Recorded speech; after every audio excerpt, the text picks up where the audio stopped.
ಆತ್ಮೀಯ H16 news ಅರ್ಥಾತ್ ಸಿದ್ದರಾಮಯ್ಯ ಸ್ವಾಗತ. ನಾನು ನಿಮ್ಮ M.I. ಮಲ್ಲಪ್ಪ ಜೋದಾರ್. ಆತ್ಮೀಯರೇ, ಇವತ್ತೊಂದು ವಿಶೇಷ ಸಂದರ್ಶನ, ಅದರಲ್ಲೂ ಪ್ರಥಮ ಜಾನಪದ ಸಾಹಿತ್ಯದ ಒಂದು ಸಮ್ಮೇಳನ ನಮ್ಮ ಇಲ್ಲಿಯ ಸಮೀಪದ ಗೋಕಾಕ್ ತಾಲೂಕಿನ ಹಳಿಗಿನಾಳ್ ಗ್ರಾಮದಲ್ಲಿ ಬಹಳ ವಿಜೃಂಭಣೆಯಿಂದ ಜರುಗಿ ಹೋಯಿತು ಅನ್ನೋದನ್ನು ಈ ಸಂದರ್ಭದಲ್ಲಿ ಮಾಡಿಕೊಳ್ತಾ, ನಿಜವಾಗಿಯೂ ಆ ಸಮ್ಮೇಳನದಲ್ಲಿ ಏನಾಯಿತು, ನಡೆದ ಘಟನೆಗಳೇನು, ವಿಶೇಷವಾಗಿ ಯಾವ ವಿಷಯಗಳಿಗೆ ಹೆಚ್ಚು ಒತ್ತು ಕೊಟ್ಟರು ಅನ್ನೋ ಅನೇಕ ವಿಷಯಗಳನ್ನು, ಅವುಗಳ ಆಳ ನಿರಾಳದ ಬಗ್ಗೆ ಸ್ವಲ್ಪ ಚರ್ಚೆ ಮಾಡೋ ದೃಷ್ಟಿಯಲ್ಲೇ ಆ ಒಂದು ಜಾನಪದ ಸಾಹಿತ್ಯ ಸಮ್ಮೇಳನ ಅದರಲ್ಲೂ ಪ್ರಥಮವಾದಂಥದ್ದನ್ನು ನಡೆಸಿಕೊಡುವಲ್ಲಿ ಪ್ರಮುಖ ಪಾತ್ರ ವಹಿಸಿದಂಥ ನಮ್ಮ ಪ್ರಾಚಾರ್ಯರು, ಲಲಿತ ಕಲಾ ಶಾಲೆಯ ಜೊತೆಗೆ ಒಬ್ಬ ಸಾಹಿತಿ, ಅವರು ತಮ್ಮೊಂದಿಗೆ ಇವತ್ತು ಮಾತಾಡಲಿಕ್ಕೆ ಬಂದಿದ್ದಾರೆ. ಆ ಒಂದು ಸಮ್ಮೇಳನದ ಬಗ್ಗೆ ಸಾಧ್ಯಂತವೇ ಚರ್ಚೆ ಮಾಡ್ತಾ ಇದ್ದಾರೆ. ತಮಗೆ ಸ್ವಾಗತ ಸರ್. ನಮಸ್ಕಾರ ಸರ್. ಆ್ಯಕ್ಚುಲಿ ಅವತ್ತು ಏನೇನಾಯಿತು ಸಮ್ಮೇಳನದಲ್ಲಿ ನಮ್ಮ ಜನ ನೋಡುಗರಿಗೆ ಒಂದಿಷ್ಟು ಕುತೂಹಲ. ಹೌದು ಸರ್, ಇದು ನಮ್ಮ ಅಖಂಡ ಗೋಕಾಕ್ ತಾಲೂಕಿನ ಅಂತಂದರೆ ಈಗೇನು ಒಡೆದು ಮೂಡಲಿಗೆ ಆಗಿದೆಯಲ್ಲ ಸರ್, ಗೋಕಾಕ್ ಮತ್ತು ಮೂಡಲಿಗೆ ತಾಲೂಕಿನ ಅಖಂಡ ತಾಲೂಕಿನ ಪ್ರಪ್ರಥಮ ಕನ್ನಡ ಜಾನಪದ ಸಮ್ಮೇಳನ ಇದಾಗಿರೋದ್ರಿಂದ ಇದೊಂದು ಐತಿಹಾಸಿಕ ಸಮ್ಮೇಳನ ಅಂಥೇಳಿ ಜನ ಮಾತಾಡ್ತಾ ಇದ್ರು ಸರ್. ಮೊಟ್ಟ ಮೊದಲು ಯಾಕಂದರೆ ಈ ಭಾಗದ ಬಹುದೊಡ್ಡ ಜಾನಪದ ವಿದ್ವಾಂಸರು ಡಾಕ್ಟರ್ ಬೆಟಗೇರಿ ಕೃಷ್ಣ ಶರ್ಮಾ ಅವರು ಜಾನಪದ ವಿಷಯದ ಮೇಲೆ ಮಾಡಿರ್ತಕ್ಕಂಥ ಸಂಶೋಧನೆ ಆಗಿರ್ಬೋದು, ಸಂಗ್ರಹಣೆ ಆಗಿರ್ಬೋದು, ಕನ್ನಡ ಸಾಹಿತ್ಯ ಪರಂಪರೆಗೆ, ಕನ್ನಡದ ಸಂಸ್ಕೃತಿಗೆ ಬಹಳ ದೊಡ್ಡ ಕೊಡುಗೆಯನ್ನು ಕೊಟ್ಟಿರ್ತಕ್ಕಂಥವ್ರು. ಅವರ ಸಂಸ್ಮರಣೆಯಲ್ಲಿ ಈ ಸಮ್ಮೇಳನ ನಡೆದಂಥದ್ದು ಬಹಳ ಖುಷಿ ಕೊಟ್ಟಿದೆ ಸರ್. ಈ ಸಮ್ಮೇಳನದೊಳಗೆ ಬಹಳಷ್ಟು ಜನ ಶಿಕ್ಷಕರು, ಪ್ರಾಧ್ಯಾಪಕರು, ಆಮೇಲೆ ಜನಪದದ ಸಂವೇದನೆಗಳನ್ನು ಹೊಂದಿರುವಂಥ ಏನು ನಾವು ಹವ್ಯಾಸಿಗರು ಅಂತ ಕರಿತೀವಲ್ಲ, ಹಾಡುಗಾರರು, ಕುಣಿತಗಾರರು, ಬರಹಗಾರರು ಈ ಸಮ್ಮೇಳನಕ್ಕೆ ಬಹಳಷ್ಟು ಸಹಾಯ ಸಹಕಾರವನ್ನು ಮಾಡಿದ್ದಾರೆ. ಜೊತೆಗೆ ಅಧಿಕಾರಿಗಳು ಕೂಡ ಈ ಸಮ್ಮೇಳನಕ್ಕೆ ನೆರವಾದದ್ದು, ಜನಪ್ರತಿನಿಧಿಗಳು ಕೂಡ ಈ ಸಮ್ಮೇಳನಕ್ಕೆ ಪ್ರೋತ್ಸಾಹ ನೀಡಿದ್ದು ಒಂದು ವಿಶೇಷವಾಗಿ ನಿಮಗೆ ಹೆಚ್ಚು ಗಮನ ಕೊಟ್ಟಂಥದ್ದು, ಗಮನ ಸೆಳೆದಂಥದ್ದು ಯಾವುದೇ ಒಂದು ಸಭೆಯಲ್ಲೇ ಉದ್ಘಾಟನಾ ಸಂದರ್ಭದಲ್ಲಿ ಈ ಸಮ್ಮೇಳನದ ಉದ್ಘಾಟನೆಯನ್ನು ಕನ್ನಡ ವಿಶ್ವವಿದ್ಯಾಲಯ ಹಂಪಿಯ ಜಾನಪದ ವಿಭಾಗದ ಮುಖ್ಯಸ್ಥರು ಮತ್ತು ಪ್ರಾಧ್ಯಾಪಕರು, ನಮ್ಮ ಆತ್ಮೀಯರಾಗಿರ್ತಕ್ಕಂಥ ಡಾಕ್ಟರ್ C.T. ಗುರುಪ್ರಸಾದ್ ಅವರು ಸಮ್ಮೇಳನ ಉದ್ಘಾಟನೆ ಮಾಡಿ, ಉದ್ಘಾಟನೆಯಲ್ಲಿ ಕೆಲವು ವಿಷಯಗಳನ್ನು, ಅಂದರೆ ಜಾನಪದ ಕಲೆಯನ್ನು ಮತ್ತು ಕಲಾವಿದರನ್ನು ನಾವು ಹೇಗೆ ಬದುಕಿಸ್ಕೊಳ್ಬೇಕಾಗಿದೆ ಇಂಥ ಜಾಗತಿಕ ಸಂದರ್ಭದಲ್ಲಿ, ಅಥವಾ ಇಂದಿನ ಯುವಜನತೆಗೆ ಈ ಜಾನಪದ ಸಂಸ್ಕೃತಿಯನ್ನು ಹೇಗೆ ನಾವು ಬಿಟ್ಟುಕೊಡ್ಬೇಕು ಅನ್ನುವಂಥದ್ದನ್ನು ಮಾತಾಡ್ತಾ ಕರ್ನಾಟಕದ ಪ್ರತಿಯೊಂದು ಜಿಲ್ಲಾ ಕೇಂದ್ರಗಳಲ್ಲಿ ಈ ಜಾನಪದ ಕಲೆಗಳ ಕೇಂದ್ರಗಳಾಗಬೇಕು ಅನ್ನುವಂಥ ಒಂದು ಒತ್ತಾಸೆಯನ್ನು ವ್ಯಕ್ತ ಮಾಡಿದರು. ಅದು ಬಹಳ ಸ್ತುತ್ಯಾರ್ಹವಾಗಿರ್ತಕ್ಕಂಥ ಮಾತು ಸರ್. ಅದರ ಜೊತೆಗೆ ನಮ್ಮ ಕೆಲವು ಗ್ರಂಥಗಳನ್ನು ಬಿಡುಗಡೆ ಮಾಡಿರ್ತಕ್ಕಂಥ ನಮ್ಮ ಇಡೀ ಏಷ್ಯಾ ಖಂಡದಲ್ಲಿ ಮೊಟ್ಟ ಮೊದಲ ಜಾನಪದ ವಿಶ್ವವಿದ್ಯಾನಿಲಯ ಕರ್ನಾಟಕದಲ್ಲಿ ಇರೋದು ಸರ್. ಅದು ಒಂದು ಭಾಳ ಹೆಮ್ಮೆಯ ವಿಷಯ. ಹಾವೇರಿ ಜಿಲ್ಲೆ ಗೋಟ್ಗೋಡಿಯಲ್ಲಿದೆ ಅದು. ಆ ಕರ್ನಾಟಕ ಜಾನಪದ ವಿಶ್ವವಿದ್ಯಾನಿಲಯದ ಸಹಾಯಕ ಕುಲಸಚಿವರು ಶ್ರೀಯುತ ಶಹಜಾನ್ ಮುದುಕವಿ ಅನ್ನುವಂಥವರು ಒಂದಿಷ್ಟು ವಿಷಯಗಳನ್ನು ಹಮ್ಮಿಕೊಂಡ್ರು. ಈ ಜಾನಪದದ ವಿಷಯದ ಮೇಲೇ ಜಾನಪದದ ಹಾಡುಗಳನ್ನು ಮುಂದಿಟ್ಕೊಂಡು ಅಶ್ಲೀಲವಾಗಿರ್ತಕ್ಕಂಥ ಪದಗಳನ್ನು ಟ್ಯಾಕ್ಟರ್ಗಳಲ್ಲಿ ಬಳಸುವಂಥದ್ದು, ಭಜನೆ ಪದಗಳಲ್ಲಿ ಬಳಸುವಂಥದ್ದು, ಡೊಳ್ಳಿನ ಹಾಡುಗಳಲ್ಲಿ ಬಳಸುವಂಥ ಒಂದು ಪದ್ಧತಿ ಇತ್ತೀಚೆಗೆ ಕಂಡು ಬರ್ತಾ ಇದೆ. ಆ ಒಂದು ಪಾವಿತ್ರ್ಯತೆ, ಜಾನಪದ ಸಂಸ್ಕೃತಿಗೆ ಆಗ್ತಕ್ಕಂಥ ಒಂದು ಹೇಯ ಕೃತ್ಯ ಅದು. ಅದನ್ನು ತಡೆಗಟ್ಟುವಂಥ ನಿಟ್ಟಿನಲ್ಲಿ ಸಂಘ ಸಂಸ್ಥೆಗಳು ಮತ್ತು ಸಾಹಿತಿಗಳಾದಂಥವರು, ಕಲಾವಿದರಾಗಿರ್ತಕ್ಕಂಥವ್ರು ಸ್ವಲ್ಪ ಗಮನ ಹರಿಸಬೇಕು ಅನ್ನುವಂಥ ಒಂದು ಆಶಯವನ್ನು ಅವರು ವ್ಯಕ್ತ ಮಾಡಿದರು ಸರ್. ಜೊತೆಗೆ ಈ ಸಂದರ್ಭದೊಳಗೆ ನಮ್ಮ ಅಖಂಡ ತಾಲೂಕಿನಲ್ಲಿ ಒಂದು 25 ಜನ ಎಲ್ಲಿಯೂ ಅವರು ಪ್ರಚಾರಕ್ಕೆ ಸಿಕ್ಕಿಲ್ಲ ಮತ್ತು ಬರವಣಿಗೆಗೂ ಅವರು ಸಿಕ್ಕಿಲ್ಲ ಸರ್. ಅಂಥ ಜನಪದಕ್ಕೆ ತಮ್ಮ ಜೀವನವನ್ನೇ ಮುಡುಪಾಗಿಟ್ಟಿರ್ತಕ್ಕಂಥ ಒಂದು 25 ಜನ ಸಾಧಕರನ್ನು ಗುರುತಿಸಿ ಡಾಕ್ಟರ್ ಬೆಟಗೇರಿ ಕೃಷ್ಣ ಶರ್ಮಾ ಅವರ ಹೆಸರಿನ ಮೇಲೆ ಪ್ರಶಸ್ತಿಯನ್ನು ಕೊಟ್ಟದ್ದು ನಮಗೆ ಬಹಳ ಸಾರ್ಥಕತೆ ಅಂತ ಅನಿಸ್ತದೆ. ಯಾಕಂತ ಕೇಳಿದ್ರೆ ಕಲಾವಿದರನ್ನು ಗುರುತಿಸೋದು ಅಷ್ಟೇ ಮುಖ್ಯ. ಎಲೆ ಮರೆ ಕಾಯಿ ಎಲ್ಲೆಲ್ಲೋ ಮರೆತು ಹೋಗಿ ಬಿಡ್ತಾ ಇರ್ತಾರ. ಹೌದು ಸರ್. ಅಂತ ಪ್ರಸಂಗ ಅವ್ರನ್ನ ತಂದು ಪರಿಚಯ ಮಾಡಿದ್ದು, ಜನಕ್ಕೆ ತಿಳಿಸಿದ್ದು, ಒಬ್ಬ ಇದ್ದಾರೆ, ಒಬ್ಬ ಕವಿ ಇದ್ದಾನ, ಕಲಾಕಾರ ಇದ್ದಾನ, ಇಂಥ ಹಾಡುಗಾರ ಇದ್ದಾನ ಅಂದಾಗ ಸಹಜ ಅವ್ರಿಗೆ ಆಗುತ್ತಿರೋ ಖುಷಿ ಅದೇನು ಹೇಳಿಕ್ಕೆ ಆಗಲ್ಲ ಸರ್. ಯಾಕಂದರೆ ಈ ಜಾನಪದ ಅಂತ ಅಷ್ಟೇ ಅಲ್ಲ, ಎಲ್ಲ ಕಲೆಗಳಿಗೂ, ಅದು ಲಲಿತ ಕಲೆಗಳಿರಲಿ, ಶಿಷ್ಟ ಕಲೆಗಳಿರಲಿ ಅಥವಾ ಜಾನಪದ ಕಲೆಗಳಿರಲಿ, ಇದು ಜಾತಿ ಧರ್ಮವನ್ನು ಮೀರಿದ್ದು ಸರ್. ಹೌದು, ಇದು ಪ್ರತಿಭೆಯಿಂದ ಬರುವಂಥದ್ದು ಮತ್ತು ಪ್ರತಿಭೆ ಮತ್ತು ಅನುಭವ, ನೋವು, ಸಂಕಟ, ಸಂತೋಷ ಮಿಳಿತವಾಗಿ ಬಂದಂಥದ್ದು. ಹೌದು. ಮತ್ತು ಹೆಚ್ಚಾಗಿ ನಾನು ಒಬ್ಬ ಜಾನಪದ ಅಧ್ಯಯನದ ವಿದ್ಯಾರ್ಥಿಯಾಗಿ ಭಾಳಷ್ಟು ಸಂಶೋಧನೆ ಮಾಡುವಂಥ ಸಂದರ್ಭದೊಳಗೆ ಈ ಜಾನಪದ ಕಲೆಗಳು ತಳ ಸಮುದಾಯದ ಜನಾಂಗದಲ್ಲಿಯೇ ಹೆಚ್ಚು ಎದ್ದು ಕಂಡು ಬರ್ತಾವೆ ಸರ್. ಮೇಲ್ವರ್ಗದಲ್ಲಿ ಕಂಡುಬರೋದಿಲ್ಲ. ಆಮೇಲೆ ಇಲ್ಲಿ ಮೇಲ್ಮಟ್ಟಿಯಿಂದ ಒಬ್ಬ ಮುಸ್ಲಿಂ ಮನುಷ್ಯ ಸರ್, ಆತನಿಗೀಗ 68 ವಯಸ್ಸು, ದಾಸರ ಪದಗಳನ್ನ ಹಾಡ್ತಾನೆ ಸರ್. ಅವನು ಇಸ್ಲಾಂ ಧರ್ಮದವ ಅನ್ನೋದು ನಮ್ಗೆ ಗೊತ್ತಾಗೋದಿಲ್ಲ ಸರ್. ಅಷ್ಟು ಶುದ್ಧವಾದ ಭಾಷೆಯಲ್ಲಿ ದಾಸರ ಪದ್ಯಗಳನ್ನ ಅನೇಕರು ಇನ್ನೂ ನಮ್ಮ ಹಳ್ಳಿಗಾಡಿನಲ್ಲೇ ಜಾತಿ ಧರ್ಮ ಲೆಕ್ಕಿಲ್ಲದ ಒಂದೊಂದು ಹಳ್ಳಿಗಳಲ್ಲಿ ಮುಸಲ್ಮಾನರೇ ಇಲ್ಲಲ್ಲೇ, ಅಲ್ಲೇ ನಿಜವಾಗೂ ಹಿಂದೂಗಳು ಮುಸ್ಲಿಂ ಧರ್ಮಗಳ ಆಚರಣೆ ಮಾಡ್ತಾರ, ಮೊಹರಂ ಹಬ್ಬ ಮಾಡ್ತಾರೆ, ಕುಣಿತ ಮಾಡ್ತಾರೆ, ಅದ್ಭುತ. ಹೌದೌದು. ಮತ್ತು ನಮ್ಮ ಭಾಗದಲ್ಲಿ ಬಹುದೊಡ್ಡ ಒಂದು ಕಲಾ ಪ್ರಕಾರ ಸರ್, ಜಾನಪದ ದಟ್ಟಿ ಕುಣಿತ ಅಂತ ಬರ್ತದೆ. ಹಡಿಗನಾಳದ ಸ್ಪೆಷಲ್ ಸರ್ ಅದು. ಹಡಿಗನಾಳ್, ಉದಗಟ್ಟಿ, ಮಸುಗುಪ್ಪಿ, ವಡರಟ್ಟಿ, ಧರ್ಮಟ್ಟಿ, ಪುಲ್ಲಗಡ್ಡಿ ಇಂಥ ಹಳ್ಳಿಗಳಲ್ಲೆಲ್ಲ ಕಂಡು ಬರ್ತದೆ. ಇಡೀ ಉತ್ತರ ಕರ್ನಾಟಕದಲ್ಲಿ ಅದೊಂದು ವಿಶಿಷ್ಟವಾದ ಜಾನಪದ ಕಲೆ. ಹಾಗಾಗಿ ಅಲ್ಲಿ ಆ ಕಲಾವಿದರು ಇರೋದ್ರಿಂದ ಈ ಸಮ್ಮೇಳನವನ್ನ ಅಲ್ಲಿ ಮಾಡಿದ್ದು ಕೂಡ ಒಂದು ನಮ್ಮ ಸಾರ್ಥಕತೆ ಕಂಡು ಬರ್ತದೆ.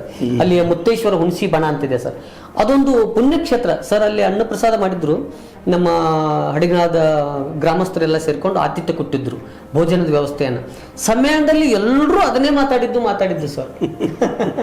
ಅಂತ ಅಂದ್ರೆ ಒಂದು ದೇಶೀಯ ಜನ, ಅದು ಅನಕ್ಷರಿ ಜನ ಅಡಿಗೆ ಮಾಡಿ ಬಂದವ್ರನ್ನೆಲ್ಲ ಉಣಬಡಿಸಿ ಕಳಿಸೋದಿದೆಯಲ್ಲ ಸರ್, ಆ ಸಂಸ್ಕೃತಿ ನಮ್ಮ ಕನ್ನಡ ನೆಲದ ಪವಿತ್ರತೆ, ಪರಂಪರೆ, ಅದೇ ಸಂಸ್ಕೃತಿ, ಅದೇ ಅಲ್ಲ ಅಲ್ಲಿ ನಿಜವಾದ ಶಕ್ತಿ ಅಲ್ಲಿದೆ ಸರ್. ಮತ್ತೆ ಅಡಿಗೆ ಸಹಿತ ಅಷ್ಟು ರುಚಿಯಾಗಿರ್ತದೆ. ಅವ್ರಿಗೆ ಇಷ್ಟ ಆಗ್ಬೇಕು, ಇಷ್ಟ ಸ್ಪೂನ್ ಹಾಕ್ಬೇಕು ಅಷ್ಟೇ ಅಂತ ಏನಿಲ್ಲ, ತಮ್ಮ ಮುಟ್ಟಿಗೆ ಏನ್ ಹಾಕ್ಬಿಡ್ತಾರೆ ಸರ್, ಖುಷಿ ಪಡ್ತಿರ್ತಾರೆ. ಮತ್ತೆ ಇಷ್ಟ ಹಾಕಿದ್ರೆ ಆಗ್ತದೆ, ಅವ್ರು ಸಹಜ ಅನಿಸ್ಬಿಡ್ತದೆ. ಅದು ಅವ್ರ ಜ್ಞಾನ ಅಲ್ಲದು, ಅನುಭವ. ಹೌದು. ಹಾಗಾಗಿ ಈ ಕಲೆಗಳನ್ನು ಅಳವಡಿಸಿಕೊಂಡಂಥವ್ರು ಬಹಳಷ್ಟು ಜನ ತೆರೆಮರೆಯಲ್ಲಿ ಇದ್ದಾರೆ ಸರ್. ನಮ್ಮ ಶಿವಯೋಗಿ ಬಿದ್ರಿ ಅನ್ನೋಂಥ ಒಬ್ಬ ಜಾನಪದ ಸಾಹಿತಿಗಳು ಹೇಳ್ತಿದ್ರು, ಹಿರಿಯರು. ಅವರೊಂದು ಮಾತು ಹೇಳ್ತಿದ್ರು ಸರ್, ಜನಪದರು ಅಂತಂದ್ರೆ ಹೆಸರಿಲ್ಲದವರು ಮತ್ತು ಹೆಸರು ಒಲ್ಲದವರು ಅಂತ. ಹೌದು, ಆ ಮಾತು ಎಷ್ಟು ಸತ್ಯ ಸರ್. ಸತ್ಯ. ಅಂಥವ್ರು ಸನ್ಮಾನ ನೋಡ್ರಿ, ನಮ್ಮ ಪ್ರಾಚೀನ ಸಾಹಿತ್ಯ ಹುಡುಕಿ ನೋಡ್ರಿ, ನಿಮ್ಮ ಕವಿ ಹೆಸರು ಶಿವದಲ್ಲಿ ಹುಡುಕಿ ಹೇಳಿದ್ರು. ಹೌದು ಸರ್, ಹೌದು. ಅಷ್ಟು ಅವರು ಅದ್ರ ಬಗ್ಗೆ ವಿನೀತ ಭಾವನೆ ಅಲ್ರಿ, ಅದು ನಮ್ಗೆ ನಿರ್ಲಕ್ಷ್ಯಪ. ದೈವದಕ್ಕಿಂತ ಇನ್ನೊಂದಕ್ಕೆ ದೊಡ್ಡದು ಯಾವುದಿಲ್ಲ ಅನ್ನುವಂಥ ಮನೋಭಾವ ನಮ್ಮಲ್ಲಿ ಹಂಗಿಲ್ಲ. ವೆಸ್ಟರ್ನೈಸ್ ಕಲ್ಚರ್ ಪ್ರಭಾವ ಆಗಿದ್ರಿಂದಾಗಿ ನಮ್ಮ ಕೃತಿ ಹೆಸರು ಸಣ್ಣದು ಬರ್ಕೊಳ್ತೀವಿ, ನಮ್ಮ ಹೆಸರು ದೊಡ್ಡ ಮಕ್ಕಳು ಅಂತ ಪ್ರವೃತ್ತಿ ಕಾಣ್ತಿರ್ತದೆ ಸರ್. ಹೌದು. ಹಾಗೆ ನಮ್ಮ ವಿಚಾರಗೋಷ್ಠಿಗಳು, ಒಂದು ವಿಚಾರಗೋಷ್ಠಿ ಇತ್ತು ಸರ್. ಆ ವಿಚಾರಗೋಷ್ಠಿಯಲ್ಲಿ ನಮ್ಮ ನಾಡಿನ ಜಾನಪದ ಕಾವ್ಯ ಪರಂಪರೆ ಎಂಥದ್ದಿತ್ತು ಅನ್ನುವಂಥದ್ದನ್ನು ಡಾಕ್ಟರ್ ರಾಜೀವ್ ಕಂಬಾರ್ ಅನ್ನುವಂಥವ್ರು ಬಹಳ ಸುಂದರವಾದ ಉಪನ್ಯಾಸವನ್ನು ನೀಡಿದರು ಸರ್. ಮತ್ತು ಇನ್ನೊಬ್ಬರು ಜಾನಪದ ಸಾಹಿತ್ಯದ ಮೇಲೆ ಡಾಕ್ಟರ್ ಸುರೇಶ್ ಹನಗಂಡಿ ಅವರು ಒಳ್ಳೆಯ ಸಂವೇದನಶೀಲ ಭಾಷಣವನ್ನು ಮಾಡಿದರು. ಮತ್ತೊಬ್ಬರು ಮುಖ್ಯ ಅತಿಥಿಗಳು ಸರ್, ಅವರು ಬೆಳಗಾವಿಯ ಉಪನಿರ್ದೇಶಕರಿದ್ದಾರೆ ಸರ್, ಯಾವುದು ಬೆಳಗಾವಿ ನಗರಾಭಿವೃದ್ಧಿ ಪ್ರಾಧಿಕಾರದೊಳಗೆ. ಇಷ್ಟು ಸುಂದರವಾದ ಮಾತುಗಳನ್ನು ಆಡಿದ್ರು ಸರ್ ಅವರು. ನಮ್ಮ ದೇಶೀಯ ಉಡುಗೆಯ ಹಿನ್ನೆಲೆಯನ್ನು ಮತ್ತು ನಮ್ಮ ದೇಶೀಯ ಹಿನ್ನೆಲೆಯ ಅಡುಗೆ ಒಂದು ಜ್ಞಾನವನ್ನು ಬಹಳ ಸುಂದರವಾಗಿ ಮಾತನಾಡಿದ್ರು ಸರ್ ಅವರು. ಆಮೇಲೆ ಪೇಟ ಧರಿಸೋದಾಗಿರ್ಬೋದು, ಹಳ್ಳಿಗಾಡರು ದೋತ್ರಗಳನ್ನು ಉಡೋದಾಗಿರ್ಬೋದು, ಸೀರೆಗಳನ್ನು ಕುಪ್ಸಗಳನ್ನು ತೊಡೋದಾಗಿರ್ಬೋದು, ಇಲ್ಲಿ ಇರ್ತಕ್ಕಂಥ ಒಂದು ವೈಜ್ಞಾನಿಕ ಹಿನ್ನೆಲೆ ಮತ್ತು ಆ ಒಂದು ಸಂಪ್ರದಾಯದ ಮಹತ್ವವನ್ನು ಬಹಳ ಚೆನ್ನಾಗಿ ತಿಳಿಸ್ಕೊಟ್ರು ಸರ್ ಅವರು, ಬಿ ವಿ ಹಿರೇಮಠರನ್ನವರು. ಹಾಗೆ ನಮ್ಮ ಕೊಪ್ಪಳದ ಜಿಲ್ಲೆಯ ಕಾರಾಗೃಹದ ಒಬ್ಬರ ಅಧೀಕ್ಷಕರು ಶ್ರೀಯುತ ಅಂಬರೀಷ್ ಪೂಜಾರಿ ಅನ್ನುವಂಥವ್ರು ಇಂಥ ಸಮ್ಮೇಳನಕ್ಕೆ ಬಹಳಷ್ಟು ಸುಂದರವಾದ ಕೋಆಪರೇಷನ್ ಅಂತಂದ್ರೆ ಸಹಕಾರವನ್ನು ಕೊಟ್ಟು ಈ ಸಮ್ಮೇಳನ ಯಶಸ್ವಿ ಆಗೋದಕ್ಕೆ ಸಹಾಯ ಸಹಕಾರವನ್ನು ಮಾಡಿದರು ಸರ್. ರಜನಿ ಜೀರ್ಗಾಳವರು, ಅಶೋಕ್ ಲಗಮಪ್ಪಗಳವರು, ಮತ್ತು ಇಡೀ ಸಮ್ಮೇಳನದ 6 ವಾರ ಅರ್ಧ ಹೊರೆಯನ್ನೇ ಇಳಿಸಿದವರು ಹಡಿಗನಾಳದ ಗ್ರಾಮಸ್ಥರು. ಅಲ್ಲಿ ಊರ ಜನರಿಗೆ ನಾವೆಷ್ಟು ಕೃತಜ್ಞತೆ ಹೇಳಿದ್ರು ಕಡಿಮೆನೆ ಸರ್. ಯಾಕಂದ್ರೆ ಇಡೀ 2 ತಾಲೂಕಿನಿಂದ ಬಂದಂಥ ಸಾವಿರಾರು ಜನರನ್ನ ಸಂಭಾಳಿಸಿ ಕಳಿಸೋದು ಅಂತಂದ್ರೆ ಅಷ್ಟೇ ಹುಡುಗಾಟ ಅಲ್ಲ ಸರ್, ಅದು ಸಾಧ್ಯವಿಲ್ಲದ ಮಾತು. ಅಲ್ಲಿ ಊರಿನ ಜನ ಎಲ್ಲ ಬಂದವ್ರನ್ನ ನೀರು ಕೊಟ್ಟು, ಬಂದವ್ರ ಕೈ ಮುಗಿದು ಆತಿಥ್ಯ ಕೊಟ್ಟು, ಅವ್ರನ್ನ ಉಣಿಸಿ ತಿನ್ನಿಸಿ, ಮತ್ತು ಎಲ್ಲ ಸಾಹಿತ್ಯ ಸಮ್ಮೇಳನಗಳಲ್ಲಿ ಸರ್ ಉದ್ಘಾಟನೆ ಆದ್ಮೇಲೆ ವಿಚಾರಗೋಷ್ಠಿಯಲ್ಲಿ ಜನನೇ ಇರುವುದಿಲ್ಲ. ಆದ್ರೆ ಈ ನಮ್ಮ ಸಮ್ಮೇಳನದಲ್ಲಿ ವಿಚಿತ್ರ ಅಂತಂದ್ರೆ ಅಲ್ಲಿ ದೈವಿ ಶಕ್ತಿಯ ಜಾಗದ ಪುಣ್ಯನೋ ಏನೋ ಗೊತ್ತಿಲ್ಲ ಸರ್. ಇಲ್ಲ, ಜನಪದರು ಕುಡಿದಾರಲ್ಲ. ನೀವು ಜನಪದ ಸಾಹಿತ್ಯ ಕುಡಿಸಿದ್ರೆ ಜನಪದರಲ್ಲಿ ಕುಡಿಸಿದ್ರಿ, ಜನಪದರಿಗೆ ಅದ್ರ ಆಸಕ್ತಿ ಏನ್ ಮಾತಾಡ್ತಾರೆ, ಏನ್ ಹೇಳ್ತಾರೆ, ನಮ್ಮ ಏನ್ ಹೇಳ್ತಾರ. ನಮ್ಮಲ್ಲಿ ಈಗಿಲ್ಲ, ಶಿಷ್ಟ ಸಾಹಿತ್ಯದಲ್ಲೇ ಮುದಿದ್ರು ಹೇಳ್ತಾನೆ ಬಿಡಪ್ಪ, ಒಂದು ನಿರ್ಲಕ್ಷ್ಯ. ಮತ್ತೆ ಎಂತ ಶ್ರೇಷ್ಠ ಸಾಹಿತ್ಯ ಇದ್ರು ಅವನೇನು ಬಿಡಪ್ಪ, ಇವನೇನು ಬಿಡಪ್ಪ ಅನ್ನುವಂತ ಒಂದು ಮಾನಸಿಕ ಸ್ಥಿತಿ. ಆದ್ರೆ ಅವ್ರು ಹಾಗಲ್ಲ, ಅವ್ರು ನಿಜವಾದ ಜನಪದರವರು. ಹೌದು. ಇಲ್ಲಿ ಎಲ್ಲಾ ಭಾಷಣಕಾರರನ್ನ ನಾನು ಗಮನಿಸಿದೆ ಸರ್, ಯಾರೂ ತಮ್ಮ ಬುದ್ಧಿ ಮೇಲೆ ಸವಾರಿ ಮಾಡಿ ಯಾರು ಮಾತಾಡ್ಲಿಲ್ಲ. ಏನ್ ವಸ್ತು ಸ್ಥಿತಿ ಇದೆಯೋ, ಏನು ಕಲಾವಿದರ ಜೀವನದ ಪ್ರಸ್ತುತ ಸಮಸ್ಯೆಗಳಿದಾವೋ ಅವುಗಳನ್ನೇ ಎತ್ತಿ ಎತ್ತಿ ಮಾತಾಡಿದ್ರು. ಅದು ಬಹಳ ಖುಷಿಯಾದದ್ದು ಸರ್. ಆಮೇಲೆ ಅದರ ಜೊತೆಗೆ ಸಮಾರೋಪದವರೆಗೆ ಜನ ಕೂಡಿದ್ರು ಸರ್. ಮತ್ತು ಬಂದಂಥವ್ರಿಗೆಲ್ಲ ನಾವು ಗೌರವ ಕೊಟ್ಟಿವಿ. ಕಲಾವಿದರಿಗೆ ಬಂದಂಥ ಎಲ್ಲ ಕಲಾವಿದರಿಗೆ ಪ್ರಮಾಣ ಪತ್ರಗಳನ್ನ ಕೊಟ್ಟಿವಿ. ಅದರ ಜೊತೆಗೆ ಸರ್ ಎಲ್ಲ ಸಮ್ಮೇಳನದೊಳಗೆ ಸತ್ಕಾರ ಮಾಡುವಾಗ ಹಣ್ಣಿನ ತಾಟು ದೊಡ್ಡ ದೊಡ್ಡ ಶಾಲ್ ಹಾಕಿ ಸನ್ಮಾನ ಮಾಡ್ತಾರೆ. ನಾವು ಹಂಗೆ ಮಾಡಲಿಲ್ಲ ಸರ್. ಜನಪದ ಶೈಲಿ ಒಳಗನೆ ಅಲ್ಲಿ ಮುತ್ಯಪ್ಪ ದೇವರ ದಡಿದೋತ್ರ ಅಂತ ಬರ್ತಾವ ಸರ್. ಅಂತ ದಡಿದೋತ್ರವನ್ನ ಕಲಾವಿದರಿಗೆ ಅತಿಥಿಗಳಿಗೆ ಹೊದಿಸಿದ್ವಿ. ಆಮೇಲೆ ಹಣ್ಣಿನ ತಾಟ್ ಕೊಡ್ಲಿಲ್ಲ ಸರ್ ನಾವು ಅವ್ರಿಗೆ. ಅದ್ರೊಳಗೆ ಉಡಕ್ಕೆ ಸಾಮಾನು ಹಾಕಿದ್ವಿ ಸರ್. ಕೊಬ್ಬರಿ, ಕಾರಿಕು, ಜ್ವಾಳ, ಅಕ್ಕಿ ಇದನ್ನೆಲ್ಲ ಗಂಟು ಕಟ್ಟಿ ಒಂದು ತೌರಿನ ಉಡುಗೊರೆ ಅನ್ನುವಂಥ ಅರ್ಥದೊಳಗೆ ಅದನ್ನು ಕೊಟ್ಟಾಗ ಬಹಳ ಜನ ಪ್ರಶಂಸೆ ಮಾಡಿದ್ರು ಸರ್. ಸನ್ಮಾನ ಸ್ವೀಕಾರ ಮಾಡಿದವರೆಲ್ಲ ನಮಗೆ ತವ್ರ ಮನೆಗೆ ಬಂದು ಈ ಒಂದು ಗೌರವವನ್ನು ತಗೊಂಡಿವಿ ಏನೋ ಅನ್ನುವಷ್ಟು ಸಂತೋಷ ಆಯ್ತು ಅಂತ ಹೇಳಿ ದೊಡ್ಡ ದೊಡ್ಡ ವೈದ್ಯರು, ದೊಡ್ಡ ದೊಡ್ಡ ಪ್ರೊಫೆಸರ್ಗಳು, ಆಮೇಲೆ ದೊಡ್ಡ ದೊಡ್ಡ ಕಲಾವಿದರೆಲ್ಲ ಸಂತೋಷವನ್ನು ಪಟ್ಟರು. ಅದು ನಮ್ಮ ಪರಿಶ್ರಮಕ್ಕೆ ಸಿಕ್ಕಂತ ಒಂದು ಪ್ರತಿಫಲ, ಸಂತೋಷ. ಎಲ್ಲ ದುಡ್ಡಿನಿಂದ ಅಳಿಲಿಕ್ಕೆ ಆಗುದಿಲ್ಲ. ಆಗಲ್ಲ ಸರ್. ಹೌದು, ತಂದೆ ತಾಯಿ ಪ್ರೀತಿಯನ್ನು ದುಡ್ಡಿಂದ ಅಳಿಲಿಕ್ಕೆ ಆಗುದಿಲ್ಲ. ಆಗಲ್ಲ. ಅದು ಅಂತಮ್ಮ ಪ್ರೀತಿಯನ್ನು ದುಡ್ಡಿಂದ ಅಳಿಲಿಕ್ಕೆ ಆಗುದು. ದುಡ್ಡು ಬೇಕು ಅವಶ್ಯ, ಹೌದು. ಅದು ದುಡ್ಡು ಎಲ್ಲ ಅಲ್ಲ ಸರ್, ಅಲ್ಲ. ಹೌದು. ಮತ್ತೆ ಅದೇ ರೀತಿಯಿಂದ ಇಂತಹ ಸಮ್ಮೇಳನಗಳು ನಿರಂತರವಾಗಿ ನಡೀತಾ ಇರಲಿ. ಈ ಭಾಗದ ಒಂದು ಜಾನಪದ ಕಲೆ ಇಡೀ ರಾಜ್ಯ ರಾಷ್ಟ್ರವನ್ನ ಪ್ರತಿನಿಧಿಸಲಿ ಅಂತ ನಮ್ಮ ಯುವಕರಾಗಿರುವಂತಹ ಸರ್ವೋತ್ತಮ ಜಾರಕಿಹೊಳಿ ಅವರು ನಮ್ಮ ಬಾಲಚಂದ್ರ ಅಪ್ಪಾಜಿ ಅವ್ರಿಗೆ ಹೇಳಿ ಸರ್ಕಾರದಿಂದ ಏನಾದರೂ ಸವಲತ್ತುಗಳು ಜನಪದ ಕಲೆಗಾಗ್ಲಿ ಕಲಾವಿದರಿಗಾಗ್ಲಿ ಸಿಗುವಂಗಿದ್ರೆ ಅದನ್ನ ನಮ್ಮ ಗಮನಕ್ಕೆ ತಗೊಂಡ್ಬರ್ರಿ ಅಂತ ಒಂದು ಪ್ರಯತ್ನವನ್ನು ಮಾಡೋಣ ಅನ್ನುವಂಥ ಭರವಸೆಯನ್ನು ಕೊಟ್ಟರು ಸರ್. ಮತ್ತು ಬೆಳಗ್ಗೆ 8:30, 9 ಗಂಟೆಗೆ ಸರ್ ಕಳ್ಳಿ ಬಣದಿಂದ, ಹಡಿಗನಾಳ್ ಕಳ್ಳಿ ಬಣದಿಂದ ಮೆರವಣಿಗೆ ಹೋಯಿತು ಸರ್. ನೋಡಬೇಕು, ಮಕ್ಕಳು, ಮಹಿಳೆಯರು ಲೇಜಿಮ್ ಕುಣಿತ, ಕೋಲಾಟ ಕುಣಿತ, ದಟ್ಟಿ ಕುಣಿತ, ಆಮೇಲೆ ಇನ್ನೂ ವೇಷಭೂಷಣಗಳು, ಹುಲಿ ವೇಷ ಹಾಕ್ಕೊಂಡು, ಆಮೇಲೆ ರಾಮ ಸೀತಾನ ವೇಷ ಹಾಕ್ಕೊಂಡು ಬಹಳಷ್ಟು ಜನ ಖುಷಿ ಪಟ್ಟರು ಸರ್. ಹಳ್ಳಿ ಜನ ಸಾಲುಗಟ್ಟಿ ಎರಡೂ ಬಾಜುಕ ನಿಂತ್ಕೊಂಡು ಸರ್ವಾಧ್ಯಕ್ಷ ಭಾಷಣ ಹೋಗ್ತಾ ಇತ್ತಲ್ಲ ಸರ್, ಜನ ಹೋಗ್ತಾ ಇದ್ರಲ್ಲ, ಹಂಗೆ ಅದನ್ನ ನೋಡಿ ಬಹಳಷ್ಟು ಸಿಳ್ಳಿ ಕ್ಯಾಕೆ ಹೊಡೆದು ಖುಷಿ ಪಟ್ಟರು. ಅದು ಬಹಳ ಸಂತೋಷ. ಮತ್ತು ಸರ್ವಾಧ್ಯಕ್ಷತೆ ವಹಿಸಿಕೊಂಡಿರುವಂಥ ಡಾಕ್ಟರ್ ಚಂದ್ರಶೇಖರ್ ಕಂಬಾರ್ ಅವರ ಕ್ಲಾಸ್ಮೇಟ್ ಸರ್, ಬಾಲ್ಯದ ಸ್ನೇಹಿತರು. ಅವ್ರು ಹೇಳಿದ್ರು ಸರ್, ಈ ಜನಪದ ಕಲೆಯಿಂದ ನನಗೆ ಇಷ್ಟು ದೊಡ್ಡ ಗೌರವ ಸಿಗತೈತಿ ನನ್ನ ಕನಸು ಮನಸ್ಸಿನಾಗ ನಾನು ಅಂದ್ಕೊಂಡಿರ್ಲಿಲ್ಲ ಅಂತ ಹೇಳಿದ್ರು. ಇಲ್ಲಿ ಸಿದ್ದರಾಮಯ್ಯ ಮುಖ್ಯಮಂತ್ರಿ ನಾನು ಪ್ರಧಾನಿ ಆಗಿದ್ರು ನನಗಿಂತ ಜನರ ಪ್ರೀತಿ ಸಿಗ್ತೈತಿಲ್ಲ ಅಂತ ನನಗೆ ಅನಿಸ್ತಿರ್ಕಿಲ್ಲ ಅಂತಂದ್ರೆ ಬಂಡಿ ಗಾಡಿ ಒಳಗೆ ಕೂರಿಸಿ ಅವ್ರನ್ನ ಮೆರವಣಿಗೆ ಮಾಡಿಸಿದ್ವಿ ಸರ್. ಅವರು ಕಣ್ಣಾಗ ನೀರು ತಗೊಂಬಂದ್ರು ಸರ್. ನಾನೊಬ್ಬ ಮಿಲ್ ಕಾರ್ಮಿಕ, ನಾನೊಬ್ಬ ಬಯಲಾಟ ಕಲೆಯನ್ನು ಕಲಿಸುವಂತ ಮಾಸ್ತರ್, ಅಂತ ಹಳ್ಳಿಗಾಡಿನ ಒಬ್ಬ ಮನುಷ್ಯನ ತಂದು ಇಷ್ಟು ದೊಡ್ಡ ಮೆರವಣಿಗೆ ಮಾಡಿ ನನ್ನ ಭವ್ಯವಾದ ವೇದಿಕೆ ಮೇಲೆ ಸನ್ಮಾನ ಮಾಡಿದ್ರಿ ಜಯಾನಂದ್ ಅವರೇ, ನಿಮ್ಮೆಲ್ಲಾ ಬಳಗಕ್ಕೂ ನಾನು ಕೃತಜ್ಞನಾಗಿದ್ದೀನಿ ಅಂತೇಳಿ ಕಣ್ಣಾಗ ನೀರು ತಂದ್ರು ಸರ್. ಸರ್ ಸಾಕಲ್ಲ ಸರ್, ಇದೇ ಅಲ್ರಿ ಮತ್ತೆ ಜೀವನದ ರಾಷ್ಟ್ರ. ಮತ್ತೇನಿಲ್ಲ, ಬರೋ ಮುಂದೆ ಏನು ತೋರೋದಿಲ್ಲ, ಹೋಗೋ ಮುಂದೆ ಏನು ಹೋಯ್ತಿಲ್ಲ, ಬಂದು ಹೋಗೋ ನೋಡಕ್ಕೆ ಏನಿಲ್ಲ, ಬದಕ ಇಷ್ಟ ಇದ್ರೊಳಗೆ ಏನಿಲ್ಲ. ಮತ್ತು ಇಂಥ ಸಮ್ಮೇಳನಗಳನ್ನ ಪದೇ ಪದೇ ಯಾಕೆ ಮಾಡಬೇಕು ಅನ್ನುವಂಥದ್ದಕ್ಕೂ ಒಂದು ಸರ್, ನಾವು ಇಷ್ಟು ಕಲಾವಿದರನ್ನ ಒಂದು ಕಡೆಗೆ ಸೇರಿಸೋದ್ರಿಂದ ಮತ್ತು ಆ ಕಲಾವಿದರ ನೋವು ನಲಿವುಗಳನ್ನು ಮೆಲುಕು ಹಾಕೋದ್ರಿಂದ ಜನರಿಗೆ ಆ ಕಲೆಯನ್ನು ಉಳಿಸೋ ನಿಟ್ಟಿನಲ್ಲಿ ಆ ಕಲಾವಿದ ಏನು ಪರಿಶ್ರಮ ಪಡ್ತಾನ ಅನ್ನುವಂಥದ್ದು ಸಾಮಾನ್ಯ ಜನರಿಗೆ ಗೊತ್ತಾಗತ್ತೆ ಸರ್. ಅವ್ ಕಲಾವಿದ ಇದ್ದವ್ರಿ ದುಡ್ಡು ದುಗ್ಗಾಣಿ ಕೊಟ್ಟು ಆಸೆ ಪಡಂಗಿಲ್ಲ ಸರ್. ಅವ್ನು ತನ್ನ ಮೈ ಮೇಲಿನ ಅಂಗಿ ಮಾರ್ಯಾರ ಯಾಕೆ ಒಂದು ಹಲಿಗೆ ಮಾಡಿಸ್ಬೇಕು, ಒಂದು ದಪ್ ಮಾಡಬೇಕು, ಒಂದು ತಬಲಾ ತರಬೇಕು, ಪೇಟಿ ತರಬೇಕು, ಇಂಥ ಹುಚ್ಚಿರ್ತದೆ ಸರ್ ಅವ್ರಿಗೆ. ಹಿಂಗಾಗಿ ಅದಕ್ಕೆ ಅಂಥ ಕಲಾವಿದರಿಗೆ ಆರ್ಥಿಕ ಬಲ ಬೇಕು, ಜನಸಾಮಾನ್ಯರ ಬೆಲ ಬೇಕು, ಮತ್ತು ಸಮಾಜ ಅಂತ ಕಲಾವಿದರನ್ನ ಎತ್ತಿಡಿದು ಅವ್ರನ್ನ ಪಾಲನೆ ಪೋಷಣೆ ಮಾಡಿದ್ರೆ ಕಲಾವಿದ ಬದುಕಿದ್ರೆ ಕಲೆ ಬದುಕ್ತದೆ ಸರ್. ನಾವೇನ್ ಮಾಡ್ತೀವಿ, ಕಲೆ ಬದುಕಬೇಕಂತ ಬೊಬ್ಬ ಕಲೆ ಯಾರಿಂದ ಕಲಾವಿದ ಬದುಕಿದ್ರೆ ಕಲೆ ಬರ್ತದೆ. ಹಂಗಾಗಿ ಈ ಭಾಗದ ಕಲೆಗಳನ್ನ ಮುಂದಿನ ಜನಾಂಗಕ್ಕೆ ಪರಿಚಯ ಮಾಡುವಂತ ಒಂದು ಸಣ್ಣ ಪ್ರಯತ್ನ ಈ ಸಮ್ಮೇಳನದ ಮೂಲಕ ನಾನು ತಾಲೂಕು ಅಧ್ಯಕ್ಷ ಆದ್ದರಿಂದ ಒಂದು ಮಾಡುವಂಥ ಪ್ರಯತ್ನವನ್ನು ನಮ್ಮ ರಾಜ್ಯಾಧ್ಯಕ್ಷರಾಗಿರುವಂಥ ಶ್ರೀಯುತ ಡಾಕ್ಟರ್ ಎಸ್ ಬಾಲಾಜಿ ಅವರು ಆ ಒಂದು ಜವಾಬ್ದಾರಿಯನ್ನು ನಾನು ಕೊಟ್ಟಿದ್ದರು. ನಮ್ಮ ಜಿಲ್ಲಾಧ್ಯಕ್ಷರಾದ ಮೋಹನ್ ಗುಂಡ್ಲೂರವರ ಮಾರ್ಗದರ್ಶನದೊಳಗೆ ಈ ಒಂದು ಸಮ್ಮೇಳನ ಭಾಳ ಯಶಸ್ವಿಯಾಗಿ ಮಾಡಿದೆ. ಈ ಸಮ್ಮೇಳನ ಕೇವಲ ನನ್ನ ಒಬ್ಬನಿಂದ ಅಲ್ಲ ಸರ್, ನಾನು ಆಗಲೇ ಯಾವ್ದಾದ್ರು ಒಂದು ಆಗ್ಬೇಕಾದ್ರೆ ಎಲ್ಲರ ಸಹಕಾರದಿಂದ ಆಗಿರ್ತದೆ ನಾವೆಲ್ಲ. ಹೌದು ಸರ್, ನಮ್ದೊಂದು ಗೋಕಾವಿ ಗೆಳೆಯರ ಬಳಗ ಅಂತಿದೆ. ಡಾಕ್ಟರ್ ಲಕ್ಷ್ಮಣ್ ಚೌರಿ ಇದ್ದಾರೆ, ಈಶ್ವರ್ ಚಂದ್ರ ಬೆಟಗಿರಿ ಅನ್ನುವಂಥ ಬಹುದೊಡ್ಡ ಜಾನಪದ ಕಲಾವಿದರು ಮತ್ತು ಸಾಹಿತಿಗಳು, ಆಮೇಲೆ ಡಾಕ್ಟರ್ ಅರುಣ್ ಸಾವತಿಕಾಯಿ ಇದ್ದಾರೆ, ಆಮೇಲೆ ಆನಂದ್ ಸ್ವರ್ಗಾಮಿ ಇದ್ದಾರೆ, ಮಲ್ಲಮ್ಮ ದಳವಾಯಿ, ಲಕ್ಕಪ್ಪ ಯಡ್ರಾವಿ, ಇಂಥ ಅನೇಕ ಜನ ಎಲ್ಲರೂ ಸಹಕಾರದಿಂದ ಈ ಸಮ್ಮೇಳನ ಯಶಸ್ವಿ ಆಯಿತು ಅಂತ ಹೇಳೋದಕ್ಕೆ ನನಗೆ ಭಾಳ ಖುಷಿ ಆಗುತ್ತೆ ಸರ್. ಈ ಮೂಲಕ ನಿಮ್ಮ ಈ ಸುದ್ದಿ ವಾಹಿನಿಯ ಮೂಲಕ ಇಂಥ ಎಲ್ಲ ಮಹನೀಯರಿಗೆ ನಾನು ಆಭಾರಿಯಾಗಿದ್ದೀನಿ ಸರ್. ಕೊನೆಯದಾಗಿ ಒಟ್ಟಾರೆಯಾಗಿ ಈ ಆದಂತಹ ಈ ಸಮ್ಮೇಳನ ಆ ಸುತ್ತಮುತ್ತ ಹಳ್ಳಿಗಳಾಗಿರ್ಬೋದು, ಗೋಕಾಕ್ ತಾಲೂಕುಗಳಾಗಿರ್ಬೋದು, ಅದು ಇನ್ನೊಂದು ಕಡೆ ಆಗಿರ್ಬೋದು, ಏನು ಪರಿಣಾಮ ಬೀರಬಹುದು ಅಂತ ನಿಮ್ಗೆ ಅನಿಸ್ತದೆ? ನಮ್ಮ ಜಾನಪದ ಕಲೆಗೆ ಇಷ್ಟು ದೊಡ್ಡ ಬೆಲೆ ಐತಲ್ಲ ಅನ್ನುವಂಥದ್ದನ್ನ ಹಡಿಗನಾಳದ ಜನ ತೋರಿಸಿದ್ರು ಅಂತ ಕಲಾವಿದರು ಮಾತಾಡ್ಕೊತ ಹೊಂಟಿದ್ರು ಸರ್.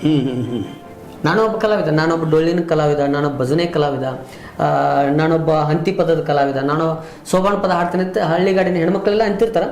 ಆದರೆ ಇಂಥ ಎಲ್ಲ ಕಲಾವಿದರು ಒಂದು ಕಡೆಗೆ ಕೂಡಿಸಿ ನಮ್ಮ ಗೌರವವನ್ನು ನಾವೇ ಹೆಚ್ಚಿಸ್ಕೊಂಡು ನಾವೇ ಖುಷಿ ಪಡುವಂಥದ್ದು.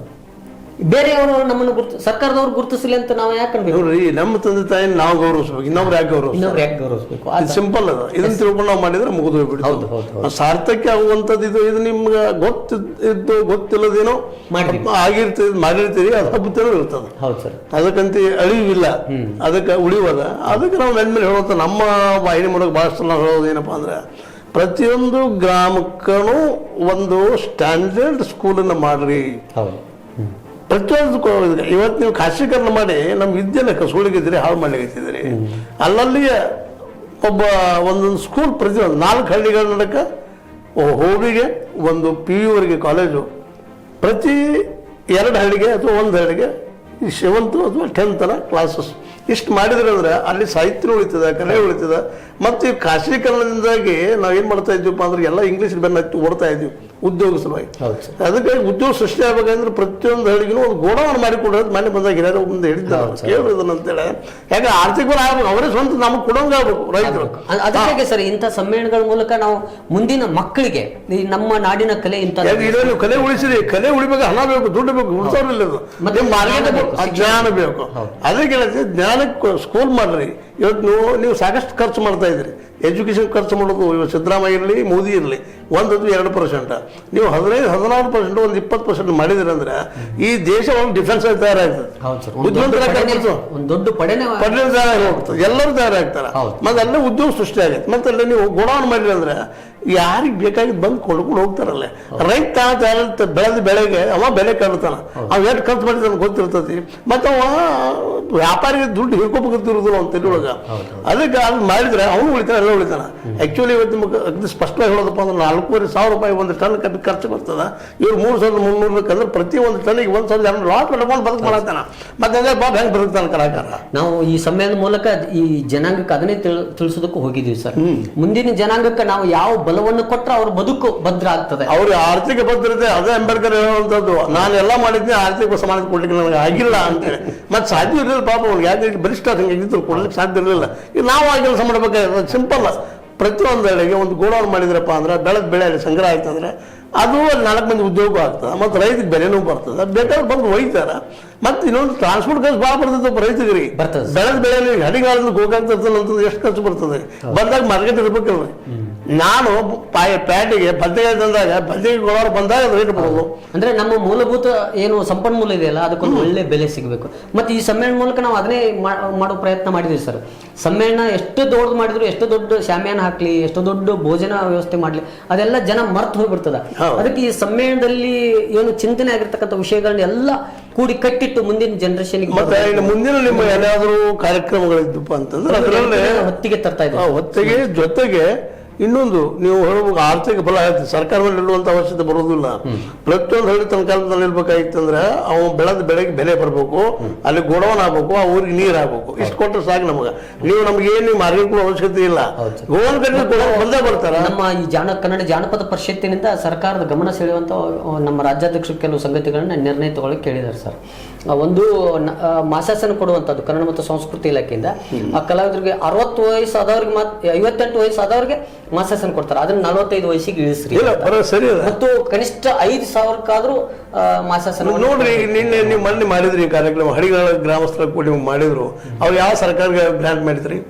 ಯಾವ ಸರ್ಕಾರದವರು ನಮಗೆ ಯಾವ 5 ಪೈಸೆ ಅನುದಾನ ಕೊಟ್ಟಿಲ್ಲ. ಮತ್ತೆ ಅಂದಾಗ ಅವ್ರು ಮಾಡಿರಲ್ಲ ಅಂದ್ರೆ ಹಳ್ಳಿಯಾಗ ಬಲಿಷ್ಠ ಆಯ್ತು ಅಂದ್ರೆ ಅವ್ರು ಬೆಳೆದ ಬೆಳೆಗೆ ರೇಟ್ ಬಂದ್ರೆ ಅವ್ರು ಯಾವ ಸರ್ಕಾರ ಕೇಳ್ಕೋದ್ರಿ, ಅವರ ಸರ್ಕಾರ. ಇದನ್ನ ಗಾಂಧೀಜಿ ಅವ್ರು ಹೇಳ್ತಾ ಇದ್ದು, ಇದನ್ನ ಅಂಬೇಡ್ಕರ್ ಅವ್ರು ಹೇಳ್ತಾ ಇದ್ರು. ಈ ದಿಶೆಯಲ್ಲಿ ಮುಂದಿನ ದಿನಗಳಲ್ಲಿ ಕಾರ್ಯಕ್ರಮ ಹಮ್ಮಿಕೊಳ್ತಾ ಹೋಗ್ರಿ, ಇದನ್ನ ಜನರಲ್ಲಿ ಬಿತ್ರಿ. ಅಂದಾಗ ಸಹಜವಾಗಿ ಯಾವ ಸಿದ್ದರಾಮಯ್ಯ ಹಾಗೆ ನೋಡುವ ಅವಶ್ಯಕತೆ ಇಲ್ಲ, ಯಾವ ಮೋದಿ ಹಾಗೆ ನೋಡುವ ಅವಶ್ಯಕತೆ ಇಲ್ಲ, ಇಲ್ಲ ಯಾವ ಮಿನಿಸ್ಟರ್ ಹಾಗೆ ನೋಡುವ ಅವಶ್ಯಕತೆ ಇಲ್ಲ. ಏನೂ ಇಲ್ಲದ ಹಡಗಿನಾಳನ್ನೆಲ್ಲ ರೈತ ಸಮುದಾಯದವರು ನಿಮ್ಮನ್ನೆಲ್ಲ ಸಾಯಿಗೆ ಸಲುಹಿದ್ರು, ನಡೆಯುವಂಗೆ ಮಾಡಿದ್ರು. ಅವರು ಅವರಿಗೆ ಬಲಿಷ್ಠತೆ ಬರ್ತಂದ್ರೆ ನಿಮ್ಮಂತ 10 ದಿನನಿತ್ಯ ಮಾಡುವಂತ ಶಕ್ತಿ ಅವ್ರಿಗೆಲ್ಲ. ಮುಂದಿನವರು ಇಂಥ ಸಮ್ಮೇಳನ ಮಾಡ್ಲಿ, ಮುಂದಿನ ಜನಾಂಗಕ್ಕೆ ಒಂದು ಒಳ್ಳೆ ವಾತಾವರಣ ನಿರ್ಮಿಸಲಿ ಅಂತ ಒಂದು ಸ್ಮರಣ ಸಂಚಿಕೆ ತರ್ತಾ ಇದ್ದಾರೆ. ಅದು ತೊಗೊಂಬಂದ್ರೆ ಅದು ಇದು ಸೇರಿಸ್ರಿ, ಆರ್ಥಿಕ ಬಲಿಷ್ಠ ಹೆಂಗೆ ಆಗ್ತಾನೆ ರೈತ ಅನ್ಬೇಕು. ರೈತಗೆ ಇಲ್ಲಿವರೆಗೆ ಗೋಡೌನ್ ಯಾರು ಮಾಡಿಕೊಟ್ಟಿಲ್ಲ. ಆ ಗೋಡೌನ್ ತಾನು ಸ್ವತಃ ಮಾಡಕ್ಕೆ ಶುರು ಮಾಡಿದ್ರೆ ಸರ್ಕಾರ ತಾನ ಬರ್ತದ. ಇವತ್ತು ಅದಾನಿ ಅಂಬಾನಿಗೆ ಸಾಲ ಕೊಡ್ತಾರೆ. ಸ್ವಯಂ ಪ್ರೇರಿತರಾಗಿ ವಿದ್ಯಾವಂತರು ಜಾಗೃತ ಆಗ್ಬೇಕು, ಸಾಮಾಜಿಕವಾಗಿರುವ ನೀವು ಸಹಿತ ರೈತರಿಗೆ ತಿಳಿಸುವಂಥದ್ದು ಆಗ್ಬೇಕು. ಮನೆ ಬಂದಾಗ ಅವ್ರು ಹಿರಿಯರಿಗೆ ಖುಷಿ ಆದದ್ದು ಹೇಳಿದ ತಕ್ಷಣ ಹೌದು ಇದು ಭಾರಿ ಅದಲ್ರಿ ಅಂತೇಳಿ ಆ ದಿಶೆಯಲ್ಲಿ ನೀವು ಪ್ರಯತ್ನ ಮಾಡಲಿ ಅಂತ ಹೇಳ್ತಾ, ಆದ್ಮೇಲೆ ಇಲ್ಲಿವರೆಗೆ ನೀವು ನೋಡ್ತಾ ಇದ್ರಿ ಪ್ರಥಮ ಜಾನಪದ ಸಮ್ಮೇಳನವನ್ನು ಹಮ್ಮಿಕೊಂಡು ಮುಗಿಸಿ ಯಶಸ್ವಿ ಮಾಡಿ ಅದರ ಕರ್ತೃತ್ವ ಶಕ್ತಿಯನ್ನು ಬೆಳೆಸಿಕೊಂಡು ತಾವು ಬೆಳೆದು ಅನೇಕರನ್ನು ಬೆಳೆಸುವಂಥ ಕೆಲಸವನ್ನು ಮಾಡ್ತಿರುವಂಥ ನಮ್ಮ ಅಜಯಾನಂದ ಮಾದರ್ ಅವರು ಇವತ್ತು ಬಂದರು, ನಮ್ಮ ಸ್ಟುಡಿಯೋಕ್ಕೆ ಬಂದು ತಮ್ಮ ಅನುಭವಗಳನ್ನಲ್ಲಿ ಹಂಚಿಕೊಂಡ್ರು, ಹೇಳಿದರು ಏನಾಯ್ತು ಅಂತೇಳಿ ಇವರ ಕೇಳಿದ್ರಿ. ನೋಡ್ರಿ ಮುಂದಿನ ದಿನದಲ್ಲಿ ಇಂಥ ಸಮ್ಮೇಳನ ಮಾಡ್ತಾ ಇರ್ರಿ, ಭೇಟಿ ಆಗ್ತಾ ಇರ್ರಿ. ಜನಪದರು ಉಳಿದ್ರೆ ನಾವು ಉಳಿತೀವಿ, ನೀವು ಉಳಿತೀರಿ, ಎಲ್ಲರೂ ಉಳಿತೀರಿ. ಜನಪದಲ್ಲಿ ಬೇಕಾಗಿದ್ದ ಉಳಿಯೋದಕ್ಕೆ ಆರ್ಥಿಕ ಬಲ, ಆ ಬಲ ಬರುವಂಥದ್ದು ಒಂದು ಇವತ್ತು ನಾವು ಚರ್ಚೆನೂ ಮಾಡಿದ್ವಿ. ಅದು ನಿಮ್ಗೆ ಲೈಕ್ ಆಗಿರ್ಬೋದು, ಆಗದೇ ಇರ್ಬೋದು. ನೀವು ನಿಮ್ಮ ಅಭಿಪ್ರಾಯ ತಿಳಿಸ್ತಾ ಇರ್ರಿ ಅಂತ ಹೇಳ್ತಾ ತಾವು ಬಂದಿದ್ದಕ್ಕೆ ನಿಮಗೆ ಧನ್ಯವಾದಗಳು. ಜೊತೆಗೆ ನೋಡ್ತಿರುವಂಥ ಎಲ್ಲ ವೀಕ್ಷಕರು ಧನ್ಯವಾದ ಹೇಳ್ತಾ H16 ನ್ಯೂಸ್ ಅಂತ ದೇಶ ತರಲು ಸತ್ಯ ಕೈಗೊಂಡು ವಂದನೆಗಳು.